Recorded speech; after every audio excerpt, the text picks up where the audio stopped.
ఇప్పుడైతే మీరు చూస్తున్నారు కదండి, ఇది అక్షయ తృతీయ రోజు స్వామి అమ్మవార్లకు అభిషేకం చేసిన చందనం అన్నమాట.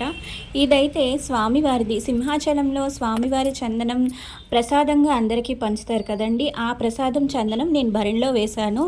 అలాగే అభిషేకం చేసిన చందనాన్ని కూడా నేను ఈ విధంగా ఒక భరిణిలో తీసి పెట్టుకున్నాను. ఎందుకంటే ఎవరికైనా అనారోగ్య సమస్యలు ఉన్నప్పుడు కానీ, లేదంటే ఏదైనా శుభకార్యాలకు వెళ్ళేటప్పుడు కానీ ఆ చందనాన్ని నుదుటన ధారణ చేసుకుని వెళ్తే మనకి అంత శుభంగా, మంచిగా, ఆరోగ్యంగా ఉంటాం కూడా. సో ఇప్పుడైతే నేను చందనం చూపిస్తున్నాను కదండి, ఇది అభిషేకం చేసింది. ఈ పైన వాటర్ అంతా కూడా తీసేసి ఆ తర్వాత మిగిలిన ఈ చందనాన్ని స్వామి అమ్మవార్ల పూజల్లో ఫోటోలకి బొట్లు పెట్టడానికైతే ఉపయోగించవచ్చండి. రేపు నరసింహస్వామి జయంతి కదండి, జయంతి పూజ కూడా మనం అక్షయ తృతీయ రోజు చేసుకునే పూజలాగే చేయొచ్చు. అక్షయ తృతీయ పూజ విధానం ఏ విధంగా చేసుకున్నాను ఈ వీడియో కింద మీకు ఇంట్రెస్ట్ ఉంటే కనుక ఆ లింక్ను ఓపెన్ చేసి చూస్తే ఫుల్ వీడియో వస్తుందండి.